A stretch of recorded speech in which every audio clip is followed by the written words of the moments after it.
Mamma Mia, Here We Go Again is the sequel to the beloved musical film based off of the Broadway musical of the same name, a jukebox musical with songs composed by the Swedish pop group ABBA, which is actually one of my favorite bands of all time. I know I'm a straight man, and I admit that. I don't care. I love ABBA. You know, hey, George Foreman loves ABBA. He even named one of his daughters after one of the girls. I don't remember which one. Anyway, I'm getting off topic.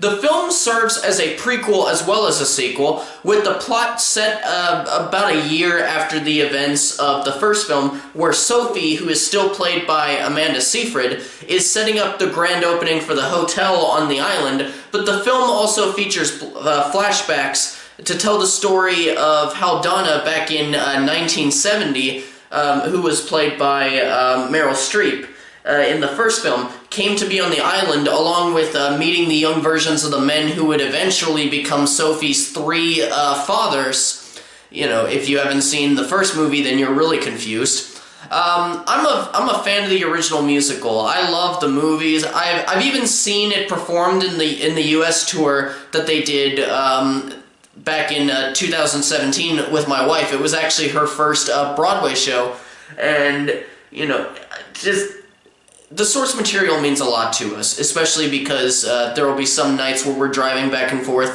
from the theater, and we're just singing along to ABBA. Hell, I can even hit some of the high notes in Dancing Queen, but I'm not going to do that on camera right now, especially because my throat kind of hurts right now. And also, despite flaws with the movie, with the first movie, which there are flaws, you know, it's a guilty pleasure, but not one that we're guilty about. So anyway, let's go ahead and get into my trademarked, not really, pro and con list. First and foremost, I actually thought that the consistent highlight of the film was Lily James as a young Donna. Now, she doesn't look anything like Meryl Streep, which did kind of bother me throughout the film, but still, she's perfectly cast as this flower child type of independent woman. She's just charming throughout, and she's got a voice to boot. Even the songs, even if the songs aren't very good, or at least their renditions of the songs, and I'll get back to that later, she definitely shines in each individual number. The younger versions of the baby daddies, Sam, Harry, and Bill, were all picked perfectly, I thought. Though, I will say that not all of them sounded great when it came to the singing portions, and again, I will get into that later in the cons section. But each one channeled a bit of the attitude that their respective older selves possessed. And I think the best one, as far as like near perfect casting, was the one who played the younger version of Colin Firth's Harry. He possessed that awkwardness that that Firth showed in the first movie, and he even seemed to show little glimpses of his true sexuality, despite the fact that he kept acting like, you know, I'm straight, nothing's wrong here. And because he showed off attitude the best, I think that the overall best casting was for the younger Bill. I was honestly worried that the film, when it was announced, was going to have just a complete recycle of every single song from the first movie, but I'm happy to say that they didn't. They actually, you know, went for some of the not-so-well-known ABBA songs, and a couple of known ones, and then, of course, there are some repeats. You know, they repeat Mamma Mia and Dancing Queen, which I actually would argue that overall in quality, these versions of the songs were actually better in this movie than they were in the first one, but, you know, that's just a personal opinion. There are one or two more repeats, but the way that they occur was so amazing that I'd rather not spoil them. But the highlight, as far as the music, was Fernando and the end credits song, which is way better than the end credits song in the first Mamma Mia, which I won't spoil, excuse me, exactly what it is. But with Fernando, Andy Garcia, and Cher duet for Fernando, and it's downright amazing. Amazing enough to where Fernando is still playing in my head, like, consistently. And it's been a while since I saw the movie, and I hadn't really listened to that song beforehand, but you know, this movie made me really love that song. As far as everybody in the film goes, as far as acting, they all do their jobs pretty well. I did feel like everyone maybe wasn't having as much fun as they did in the first film, and I'm going to use that point to transition into my cons. The film has considerably less energy in the feel compared to the first one, and I think it's due to the choice.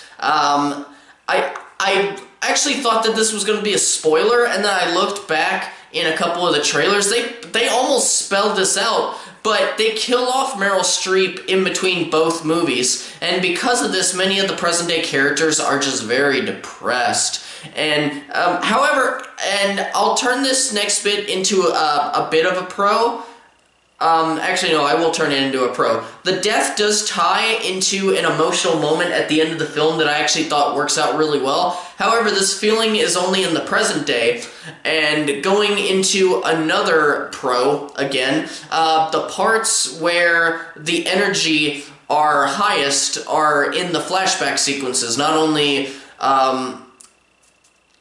sorry, I just had a brain fart. Not only was it not smart to kill off her character from a narrative level, it also wasn't on an entertainment aspect. A lot of the energy and fun from the first film was thanks to Meryl Streep, and this film was missing something because of her absence. I also mentioned earlier that not every song was a good choice for the film, and I'm going to get into that right now. The majority of the large group numbers seemed to fall flat throughout the film, and part of it did tie to the low energy point that I made earlier, but also the direction and choreography almost felt non-existent in this film. The smaller numbers did work to an extent, which I guess makes that kind of a pro, but you know, a lot was missing from those larger numbers, and it didn't help that the first number was an awkward song for this generation that we're living in called When I Kissed the Teacher, and it immediately set a feeling for me that everything was going to go meh after that point.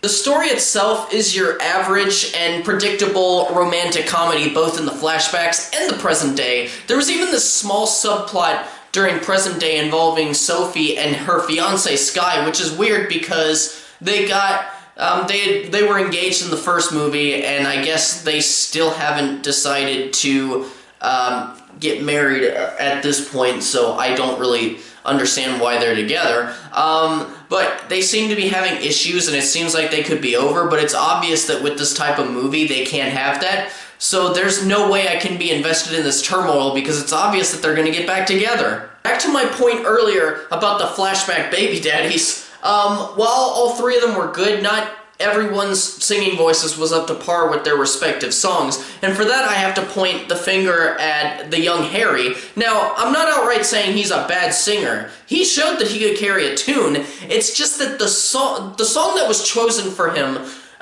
was the wrong song. It was a high octave song with a fast pace, and his voice is not strong enough for such a song, and it took me completely out of the film when it happened.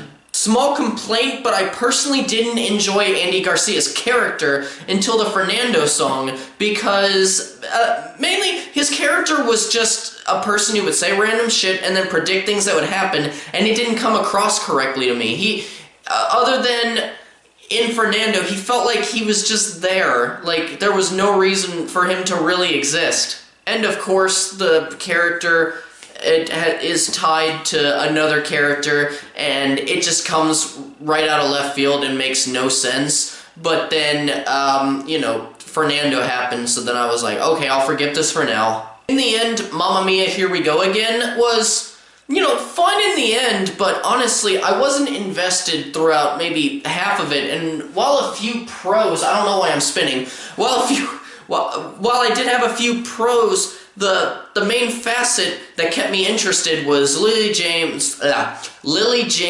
and those two musical numbers that I mentioned earlier. And if you enjoyed the first movie and you're not going in as a natural cynic, which I kinda was but kinda wasn't, you'll definitely enjoy this one as well. And I think it's definitely worth checking out, but I personally don't think that it was worth seeing in theaters. But now, since it's been a year, it's already on home video, who says home video anymore? You know, it's on DVD, Blu-ray, whatever. Hell, you can probably go on HBO and watch it. Just, you know, it wasn't worth watching in theaters, I don't think. And that's where I will end the review. If you enjoyed the video, please do not hesitate to hit that like button. And if you're new here and you haven't already, hit that subscribe button to keep up to date with everything that I'm doing on this channel.